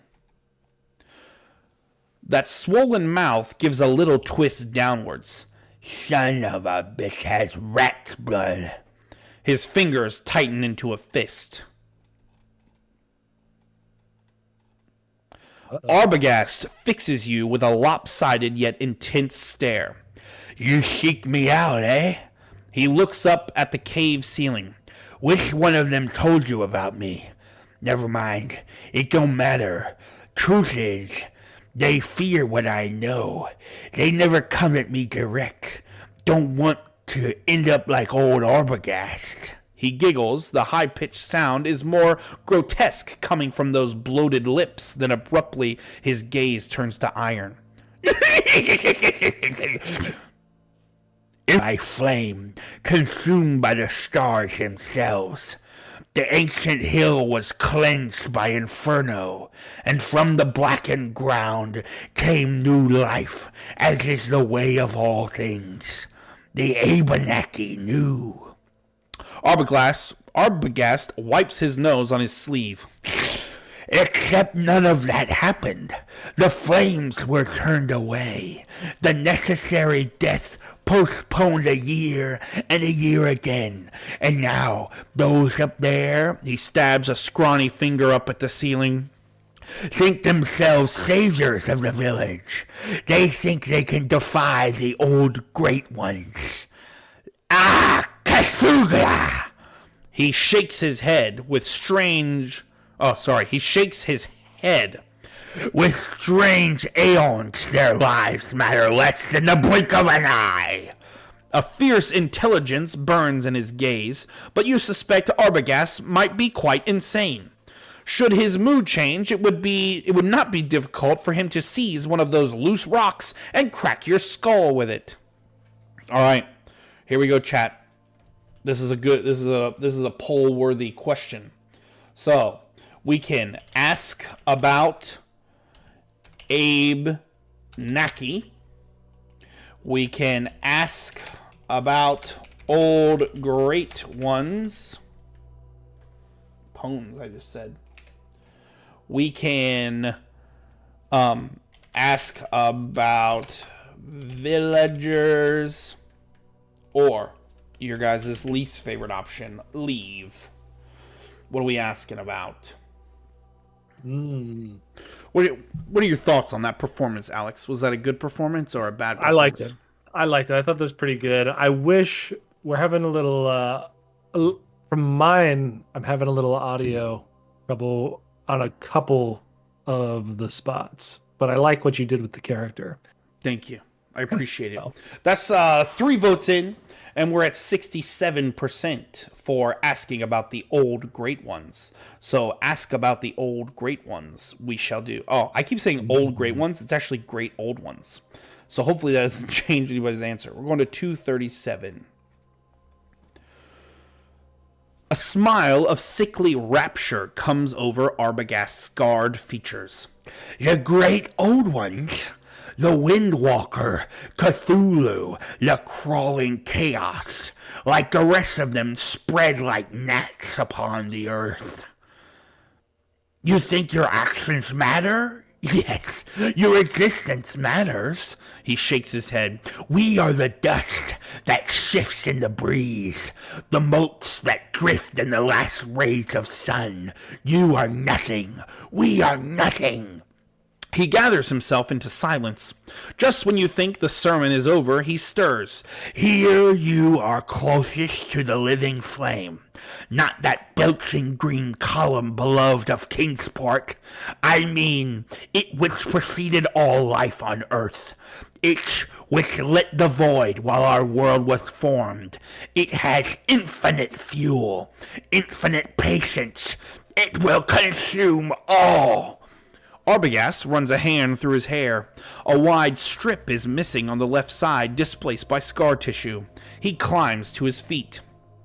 You can now permanently add 2 points to your Cthulhu Mythos skill. Ooh. I've played this with several different people, and I've never found this guy ever. Okay. So this is new territory for me. All right, 2 points in Cthulhu Mythos. Arbogast pauses in the shadows. There's something about you. Something about the previous ones never had. Perhaps you can make it through. If you want to hear more, meet me again after dark. 9 o'clock. The graveyard on the other side. He lifts a gnarled finger. Don't be followed, else I won't be there. This ain't the time of year for a showdown. Arbogast wipes his nose on his sleeve again. Go now, their eyes are on me. And stranger, don't try to run. You'll never make it. You emerge into the sunlight, blinking and more than a little shaken. You have discovered a secret. Later tonight, the text will offer you a chance to follow up on a previous appointment. At that point, if you want to meet with Arbogast, add 20 to your current entry number and go to that new entry. Okay, so somebody, you need to write this down, Alex. We need to make a note. Add 20 to our current entry. Or wait, at that point, if you want to meet with Arbogast, add 20 to your current entry number and go to the new entry. So I think it's saying our other one, but just in case, write down 259 and write plus 20 to the side, and it will either be plus 20 to this one or plus 20 to the one later. But for now, we're going to 160. Okay, let's do it. Scrolling down. 160. You turn back to the road and your core business, getting out of Emberhead and onwards to Ossipee. The ridge gives you a good viewpoint from which you can see the course of the road. It winds up the hills, disappearing into woodland for a short while before emerging further on. You lose sight of it somewhere towards a second patch of woodland. By your best estimation, that is at least 6 or 7 miles distant. You see no other settlements or traffic. It may be worth taking a chance and walking. The weather is still mild, but you need supplies before you attempt it. So we're going to 25 again, which we've now hit all the points at 25, which means we are now going to 3. Your morning excursions have left you hungry. You roam the streets of Emberhead looking for sustenance. There is nothing resembling the busy cafes of your hometown, or anything that might be called a restaurant. It is beginning to look a lot like Christmas, a lot like you will have to get supplies from the general store, when May Ledbetter comes down the street with a girl trailing in her wake. This must be Ruth. As she notices you, she races past her mother and approaches you with a smile. This is a different Ruth from the shy creature of last night. As she reaches you, she stops and stretches up in celebration. She looks up into your eyes. Abruptly, the smile drops from her face, and she looks several years older. "Get out before the festival," she hisses. "Get out!" She blinks hard, then scuttles back towards her mother. May approaches, wrapping an arm around her daughter's shoulders, and she smiles. "How are you getting on? Have you found transport?" Startled, you explain the frustrations of the situation. "I try Mr. Winters in the village hall. He's always in of an afternoon. You'll be hungry by now. Help yourself to any food in the house. The door's not locked." You glance at Ruth, where she has squirreled behind her mother's leg. Her eyes implore you to silence. So you can ask Ruth about what she said, you can ask May about what Ruth said, or you can say nothing. Ooh. I'm gonna say nothing. All right, say nothing. That's a smart move. Or is it? Maybe. You take your leave of the Ledbetters and head towards their house. The door opens easily. In the low kitchen, you make a meal from stodgy bread and leftover stew. A little window offers a view to the mountains.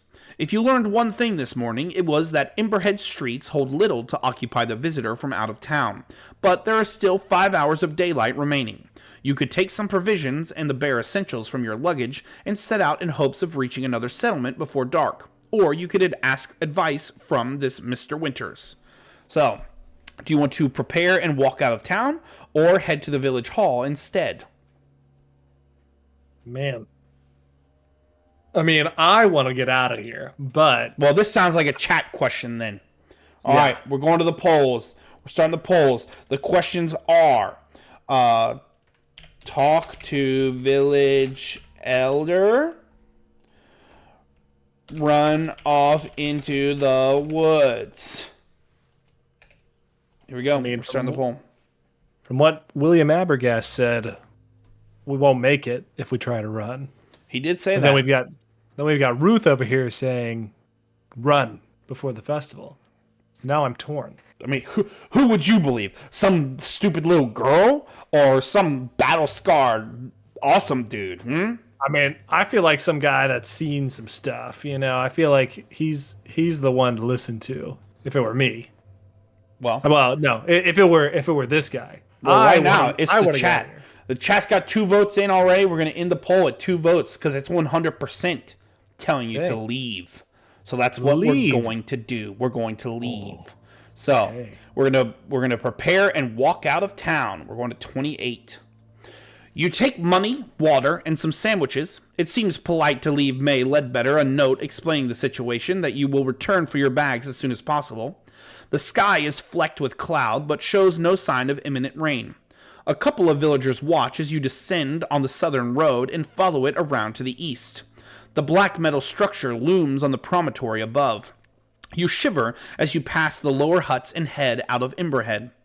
After the miserable enclosed streets of Emberhead, you are refreshed by the open air and sense of progress. An hour later, however, the empty road ceases to be a novelty. You have just entered the first patch of woodland and you hear an eerie, lilting howl from the north. Make a natural world roll. Just a normal. Mute. I didn't put any points in that. I warned Dang you. it, chat. I didn't warn you on purpose. I warned you by happy accident. Oh, that's a hard success. All right, you succeeded. You're going to 35. Hey, that's exciting. The call is that of a coyote, common in the area. The sound can be frightening, particularly at night, but coyotes have learned to avoid humans. You can proceed without fear. You may check mark the small box beside the natural world skill.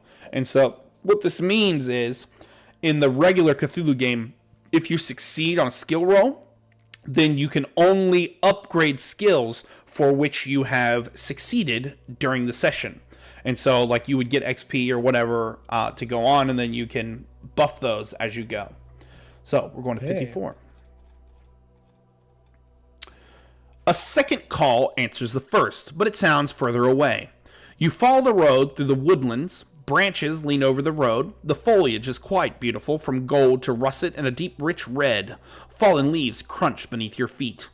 About half an hour you emerge from the trees. The road makes a lazy curve around foothills ahead, into another patch of woodland. A rough track seems to offer a shortcut through the woods. So, if you head up the hill and try to spot another settlement, you can try the track, or you can stick to the safety of the road. Is this a poll? This is the poll. Let's see what the chat wants. So the choices are: go up a hill for a better look. You can try the trail for a shortcut. I'm gonna end that one because I messed it up. Ignore that one. Sorry. So it's hill or trail. I need to add an option for road. Boom, there we go. That's the real poll. That's the real one. That's the one that matters. Yes. Hill, trail, road. I love this poll thing. This is so much fun, guys. I love that you're in the chat. You're interacting with us. I'm not just talking to Alex by myself in the basement for 2 hours. It's good stuff. He hates that. So, any interaction you can do to help pull me away from him, he's loving it. I mean, honestly, I don't even know why you're here, Alex. I mean, I could just do this with chat the whole time. You could, honestly, yeah. I mean, I'm really just here as a body. You don't need me at all. So. Actually, you're here because I like looking at your face in the little box while I'm reading. Aw. We're at 50-50 right now. So 50-50. Come on, chat. Come on. The road seems to be out right now. Oh, there we go. 3 votes. Oh, 3 votes. I'm ending the poll in 3, 2, 1. Ending the poll. Oh, man. It jumped to 4 votes at 75% want you to try the trail. Oh, okay. Looks like we're going the trail. We're going on the trail, which is 85. You set off along the track and make good progress. A few mossy tree stumps mark the route, and you wonder if its course was planned. However, after about 10 minutes, the boughs draw closer, and it becomes harder to pick a way forward. Just as you think you can see the path open up ahead, you miss your footing. Make a luck roll. Don't you remember, Alex? There's a bunch of cliffs around this area. I know. Well, thank you, chat. Extreme success. Yes. Whatever Wow. that means. That means you got a fifth of what is possible. Okay. That's awesome. All right, so we're going for. Chat knew it was possible. They did. They believed in Always you. trust chat. We're going to 91 because we succeeded. Mm-hmm. All right. A root snags your ankle and you topple. Long grass cushions the impact and you climb back to your feet with no serious harm done. Your jacket will need some attention with a stiff brush and a sponge at the next day. Ahead, you see the road again. This has not been much of a shortcut as you hoped. Go to 79. It's all right. We're okay so far. Yeah. You return to the road and resume your walk east. At least you hope you're still heading east. The curves of the road becomes disorienting when the light begins to fade. Clouds hide the stars, and it seems you will not reach another settlement before dark, and you feel weariness in your legs. The air is much cooler now. All right, you're going to make a listen roll, but you need to make a hard listen roll. Okay. It's going to be So I'm be shooting hard. for a 10. Oh no. That's a fail. That was the closest fail you've done yet, though. That's true. All right, but close only counts in horseshoes and hand grenades. So we failed. We're going to 234. Good boy.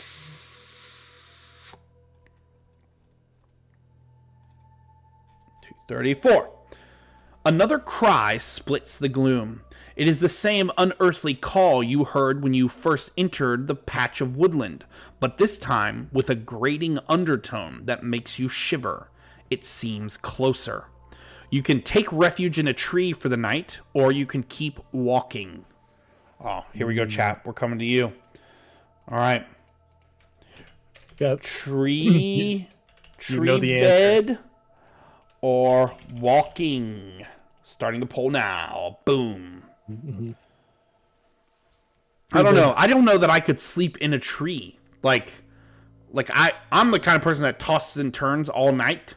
And so tree bed just seems out of the question for me entirely. I think it depends on what you've got with you, because if you got a rope, you can, and it's a sturdy enough branch. Do you think I could tie rope well enough around my 350-pound body that would catch me from falling a tree? Like, I don't think I could tie a knot. Listen, man, it's just about enough loops. And you just, get it like one knot and then around again and then another knot and around again. You'll be fine. I don't think that's how it works. We'll do another poll for that one. We'll do another poll. Yeah, I've seen Hunger Games. All right. We've only got 2 votes in, so I'm going to close it, and then it'll be Alex's decision if we can't come to a consensus. 5. Come on, chat. Come on, chat. 4, 3, 2, 1. Ending the poll. All right. We only got 2 votes. It's a 50-50 between the tree bed and walking. It's up to you, Alex. Hey, I'm going tree bed. Tree bed. The tree bed wins it. I wrote tree bed, and I'm looking for the option tree bed on the sheet. Take refuge in a tree for the night. Go to 208. 208. The echoing call comes again, and this time it is answered by something closer to you. This seems a good time to get off the ground. You select a tree with obvious footholds and a thick branch about twice your height. You haul yourself up. You're not dressed for this. Make a climb roll. Oh, man. Come on. Don't fumble, whatever you do. Oh, That's rolling a 96 or over. Oh, no. Oh, 87. it's not a fumble, though. All right. So if you fumble, go to whatever. Otherwise, go to 228. Okay. 28. Here we go.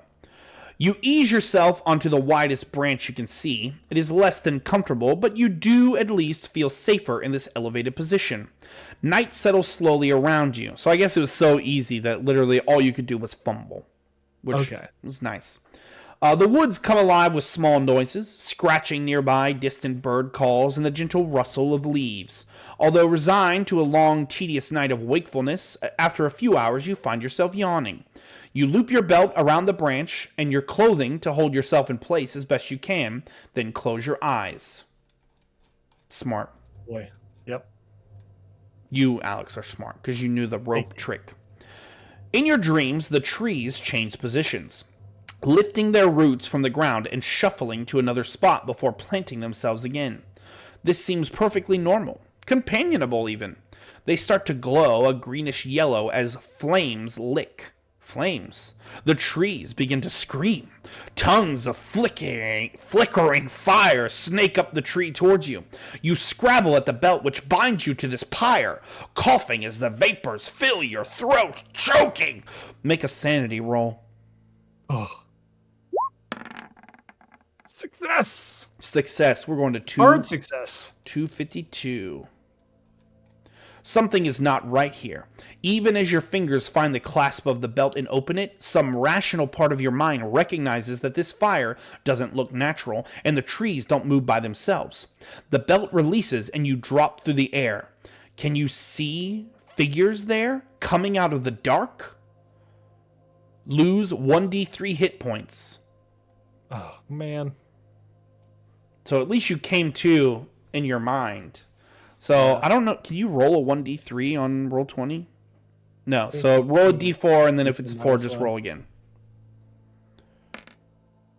Nice. A 1. So, you lose 1 hit point. Okay. All right. And now we're going to 13. Uh-oh. You might be captured now. No. The skin of your face feels warm. There is a mattress beneath you. You blink against the sunlight. A blurred figure swims in your vision. Are you awake? It's May Ledbetter. You shift and pain racks your body. You feel bruised and your head throbs. May comes into focus.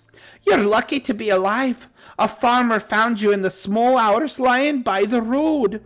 Patched you up and brought you back on his cart. Said you were in the middle of the woods somewhere. Best take it easy today. I'll look in on you later. The farmer and his cart are long gone, of course. You snooze for a little longer. You have received first aid while unconscious and may restore 1 hit point. Now go to 64. Look at that. You've already healed. Wow. I'm so healthy. The Ledbetter kitchen is empty.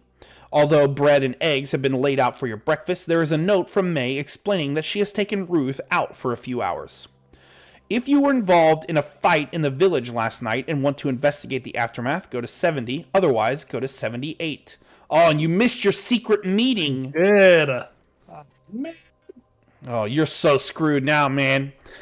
You make a quiet circuit of the village, pausing in unobtrusive places to watch the villagers.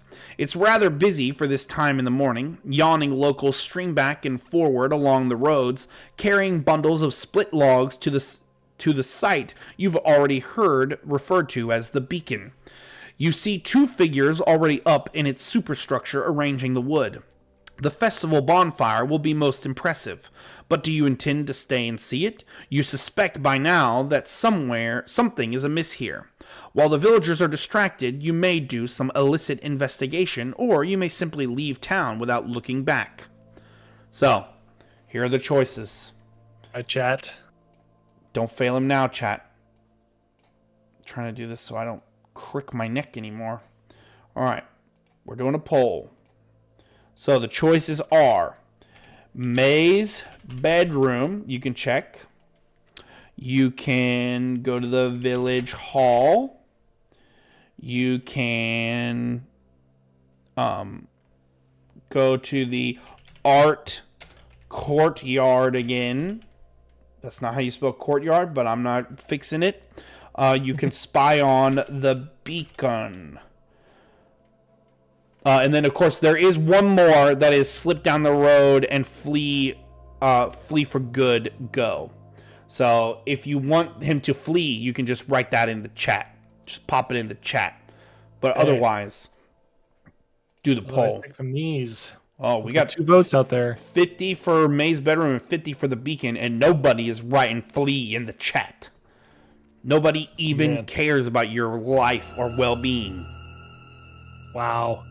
I knew I could count on the chat. For nothing else than to destroy. Shiloh wants you to run.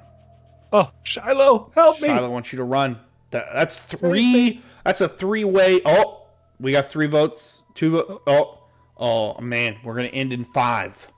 4, 3, 2, 1. The poll has ended, and guess what?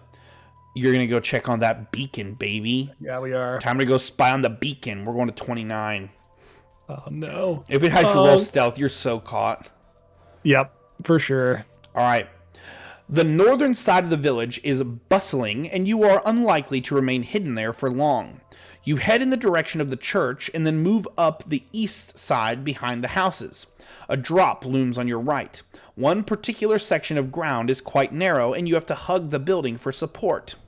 You may give this approach up and go to 120, or you can proceed.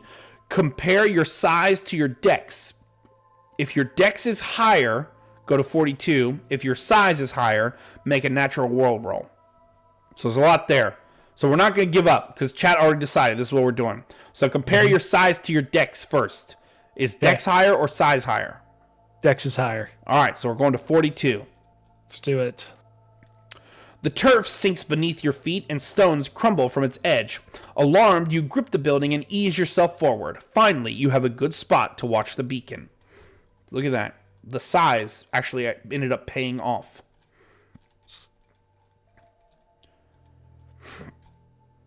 You lie concealed in the grass and watch the activity around the beacon. Villagers bring in yet more bundles of tinder and stack them in neat bundles. Another shift passes the bundles up to a pair of men standing on the raised platform of the beacon. They are constructing a triangular structure resembling a gigantic campfire. As you watch, you are struck by the manner of the laborers. This is their festival. You would expect a cheerful atmosphere and some light-hearted conversation. Yet the faces of some show resignation and detachment, others a naked dread. You watch for a good half hour before you slip away. We're going to 120. Okay. Let's do it. All right. So you feel deepening unease about Emberhead this day in particular. Once you have attempted 3 options, then we go to 98. So we've already done 1, okay? And so now we get another poll. We've done the beacon, and so now we got Maze Bed. We've got Village Hall, and we've got Art Courtyard. I misspelled courtyard again. And then is flee an option still on this? Yep. And then flee. Boom. Hey. Here comes the poll, baby. Drum roll, please. May's bed room. You're not bedding May. It's not an option. Okay. Village hall, art courtyard with the artisans, the blacksmith and whatnot, or fleeing. Mm-hmm. Right now it's between art courtyard and fleeing. Maybe people care about your well-being all of a sudden. Maybe they're sad. I don't buy it. You don't buy it? No, this chat, they want adventure. They want the drama. I say drama. I got an F in that in college. Yeah. It's the only class I ever got an F in. It wasn't drama. It was actually theater appreciation. Did you? How? Hold on. How did you get an F in that? You of all people. I'll answer that with one sentence. It was an 8 a.m. class. Ah, got it. You just never went, chat. Yeah, never went. It's sad. All right. It's 50-50, so I'm going to count it down. 5, 4, 3, 2, 1. Ending the poll. Oh, I love the reactions. That's so cool. I've never seen it before. I'm going to react. Oh, that's me reacting. Oh, reactions? Okay. So, Alex, you got to choose the art courtyard or fleeing. Okay. You know what? I think the chat likes the adventure, so we're going to check out the art courtyard. Oh, the artisan's courtyard. We're going to 219. Scrolling to 19. Here. You approach around the back of the buildings in Emberhead's northwestern corner. By this time in the morning, you would expect activity in the artisan's courtyard, but the benches and anvils sit deserted. Your footsteps echo off the surrounding walls. One of the workshops is shut and padlocked. You peek through the joints, but you can see nothing inside. You can try to crack the padlock, physically break the lock, or move on to another area. Dang, remember back at the beginning? I do remember. It's all locksmith? what's her name in the chat? She said don't do locksmithing.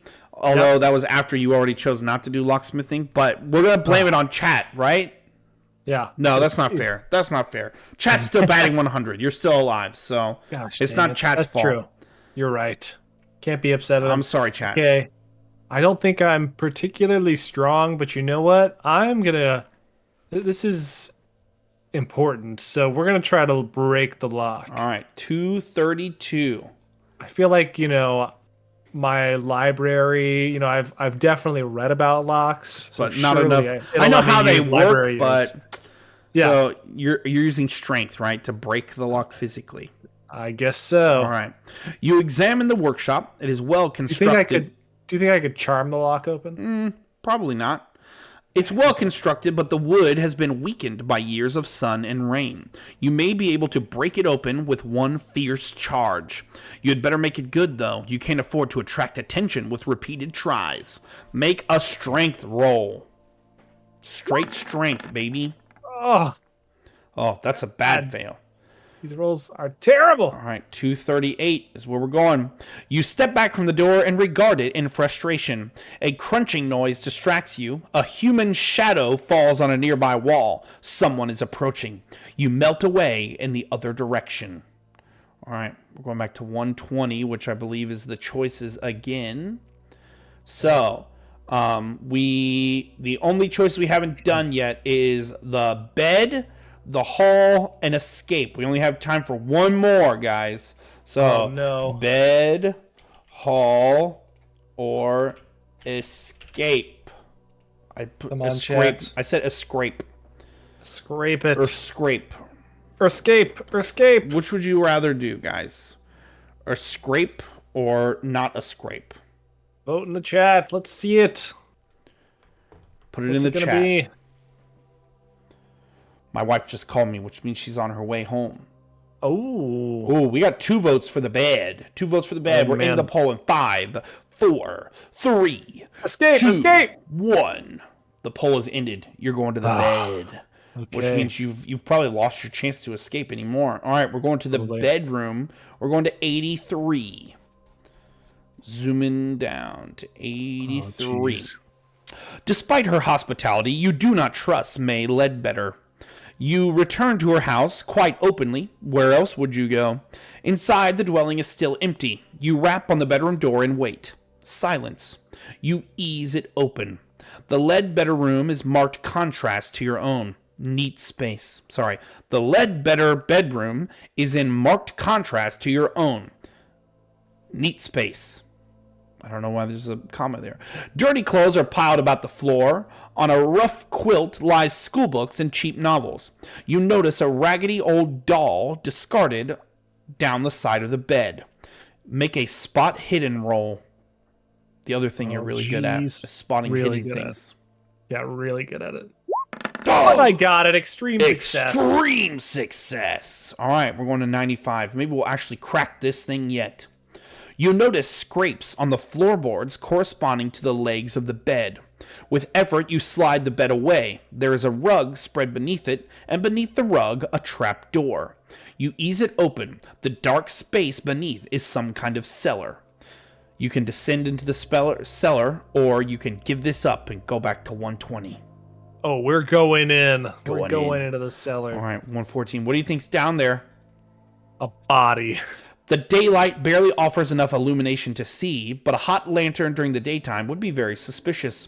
You squeeze beneath the floor and glance around. Your first impression is that May keeps her junk here, for there are many boxes of different sizes piled in untidy heaps. It takes a few seconds before you realize they're all traveling trunks or suitcases. There are about 20 of them. The implication hits you hard. yet you maintain enough control to check the luggage tags. You count 8 or 9 different names before you stop. Scrambling back up to the bedroom, you close the trapdoor with trembling fingers, returning the bed to its place. So basically what I said. Well, thanks, Mr. Skyrider. Make sure you check out the VOD tomorrow so you can figure out what happens at the end now that we don't have you here to guide us. Maybe we're going to get ourselves killed without you. But thank you for stopping by. This has been extra fun. You made it extra fun. All right. So, you're back in Emberhead. You're still feeling uneasy. And now we've done 3 options. So we're going to 98. Dang. You're being railroaded. No! You are contemplating your next move when you see one villager, a bald man with a damaged ear, watching you intently. Some instinct makes you walk in the other direction. Then you see the others ahead and to your sides. A wiry teenager, an evil-eyed matron, a man hefting a club. They're not staring as obviously as the first. But they keep you under watch, and they're closing in. You cannot hope to overcome 4 of them at once. So you can try to lose them among the buildings, or you can just run for it. Oh, shoot. Oh, gosh. Let's lose them in the buildings. All right, we're going to 158.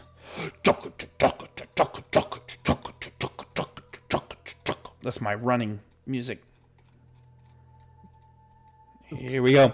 You dart down an alley. You turn and head in a completely different direction. Running feet sound behind you. For the first time, you feel Emberhead's cramped, chaotic streets work in your favor. You try to circle around towards the southern road. Make a stealth roll. If you succeed, you can mark the checkbox and go to 7, or you fail and you go to 170. Oh, come on. Come on, show me a 7. No. That's a failure. We're going to 170. You fool. As soon as we lose Mr. Skyrider, this is over. You turn a corner and walk straight into the formidable woman with a malevolent stare. She grabs your shoulders and bears down on you.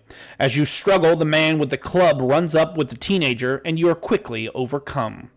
Go to 108. Oh, man. 108. The fading light from a narrow window tells you afternoon is giving way to evening. Your hands are shackled behind your back, so you cannot even lie down on the rough bed. A woman you have not seen before comes in. Her face is wrinkled and her eyes are dull. They do not meet yours, but she puts a cup to your lips. You can accept the drink or reject it. Reject. Reject it. You turn your face away, and when she tries again, you dash the cup from her hands using the side of your head. The clear liquid spills across the floor. How do you know what dice the 2-digit goes with? I don't know. We were asking the same thing. I don't know if it's some sort of weird thing, because we didn't make any setting changes.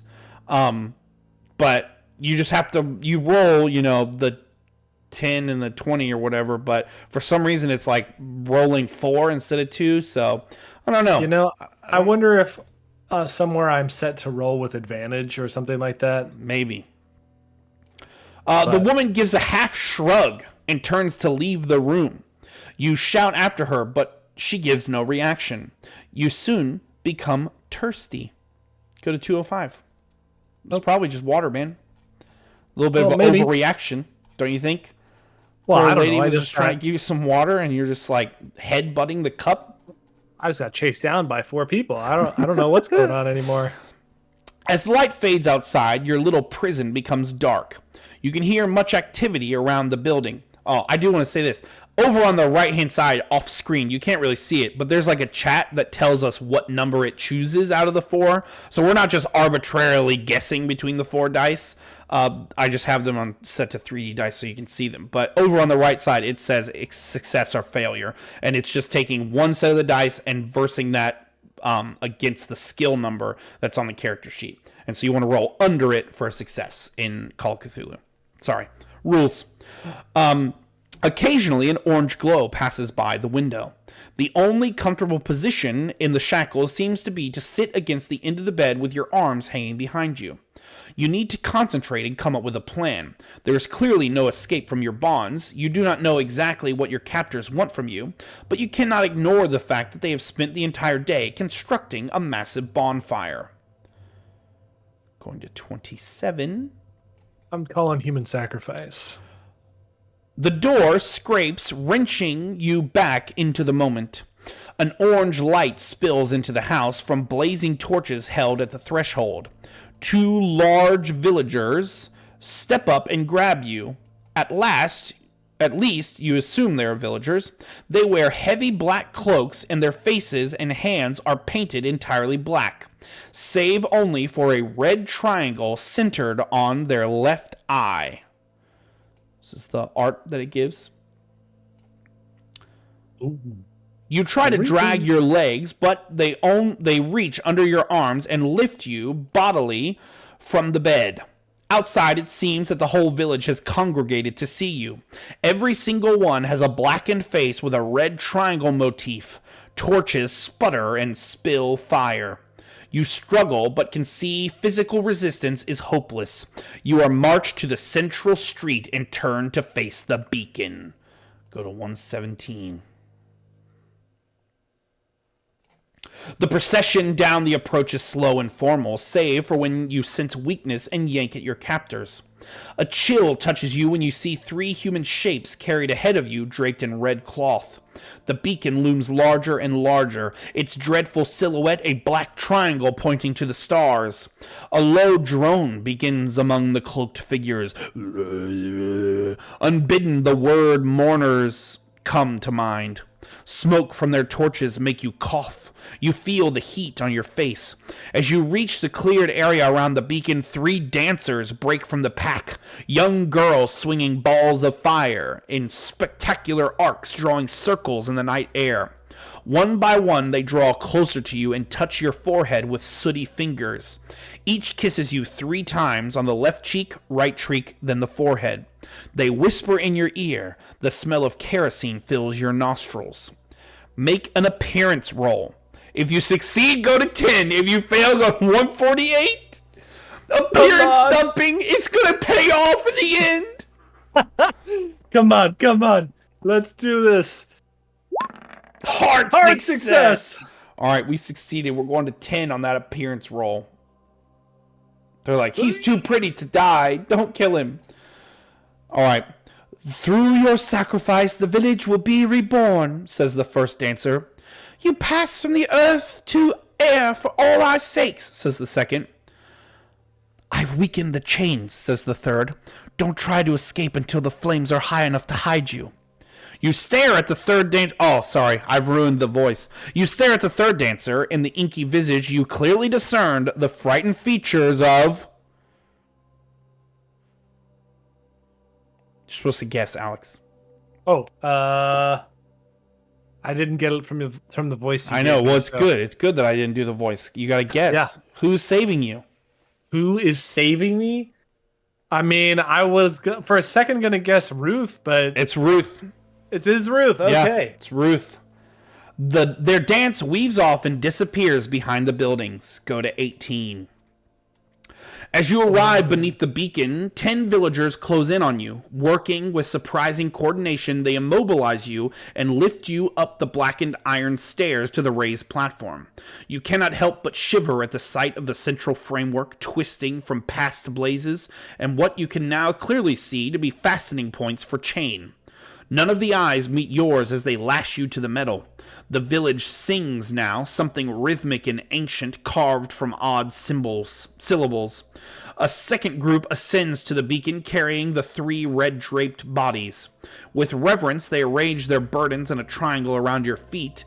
Then they withdraw, leaving you alone with the dead, shin deep in a sea of kindling. Oh, man. It seems the entire village has gathered around the beacon to watch you burn. Behind the face paint, you recognize May Ledbetter, and yes, that is Silas, the coach driver, standing at her side. The audacity and scale of the deception staggers you. A man steps up on a dais and raises his hands with quiet authority. The frame of his spectacles obscures the red triangle on his face. So we draw here together again on this night, as we do each year, and we give thanks to the one who will preserve the village against the fire of the void. You will be taken by the ones from above in our stead. Your death will bring life to our streets and bounty to our fields. It will safeguard our children and our elders alike for another year. We salute you. He bows his head. All around the beacon bearers step forward and lift their torches to the edge of the raised platform. A ring of tiny flames flicker up around the perimeter as they wink. The singing of the villagers drops into an unearthly rhythm. All right, you can throw all your remaining strength against the bonds or wait and see what happens. What did Ruth say? She said wait until the flames are high enough to hide you. Okay, I'll wait. All right, waiting in the fire. The flames snake across the kindling, catching and rising. Smoke rises and it becomes difficult to see the villagers. The three bodies surrounding you catch fire, blazing with sooty red flames. You begin to cough as the smoke enters your lungs, and you fight down the urge to panic. If you have learned a strange chant and wish to try it, this is the moment. Otherwise, go to 65. Man. Yeah. I learned a strange chant. I know, me too. Flames lick at your legs, your eyes water, you're shrouded in smoke. It might be your imagination, but you think you can feel a slight give in the chains. You throw yourself against them, giving no thought to how they bite your wrists. You're going to take 1d6 hit points of damage from fire. Okay. So do that first. 3. Okay. And now you're going to make a strength roll. Okay. And make sure you lose that health points. Yep. Let's see. Come on, strength. All right. You failed. We're going to 77. The chains give a little more. You feel that you could overcome them if you only had a little more time. But as you feel the flesh of your legs char, the fire spreads up your jacket and licks at your face. And you know you have run out of time. You have burned to death in the beacon. Why not try again? Make different choices. You may be able to escape or outwit the people of Emberhead. Bum, bum. Well, Wow. this is the end of our tale tonight. There is so much to this adventure. It is totally free. I got my copy today on DriveThruRPG because it's just like the playtest rules kind of thing for Call of Cthulhu. So anybody watching, download it yourself, play it yourself. You don't need two people. You can literally do it by yourself. It is so much fun. There is so many different options and choices, like what's the strange chant? What would that burned guy said? The other thing, yeah, shouldn't have missed the meeting. That's right. Shouldn't have missed the meeting. Who knows what would have happened? He probably would have taught you the chant. That's probably what it is, maybe. Or maybe it's in the artisans building. Maybe they inscribe it on something. Who knows? Who knows? But you know what I know? If you're having fun, you're doing it right. And I had fun. Did you have fun, Alex? I had a great time. Thanks for having me on, Jake. I love to have you on, and I love the chat. Such a lively chat. Thank you, chat, for making this a good stream. Go ahead, if you want to, subscribe to the RPG Academy. I'm going to try it. We did one of these last week, I think, or the week before. We did another one. I have more things to do. If you missed it, we did a fighting fantasy book before, which is kind of like D&D. I got the new one, The City of Thieves, for the next one. I also have this strange Dungeons and Dragons endless quest, choose your own adventure kind of thing. And they're just kind of chill. Like, I only have to find one person that can give up 2 hours of their time, or 3 hours in this case, right? Or no, it's 2 hours and 10 minutes. Not bad. So, subscribe, let people know. Check out the VOD. Check out some of our other videos. Whatever. You know, we're just chill dudes making content. Yeah. Anything you want to say, Alex? No, thank you guys for watching. Be sure, like Jake said, like and subscribe. And, yeah. Well, again, thanks for having me on. This is how we ended here at the RPG Academy. You want to say it with me, Alex, for old time's sake? If you're having fun, you're doing it right. Right. Thanks for watching.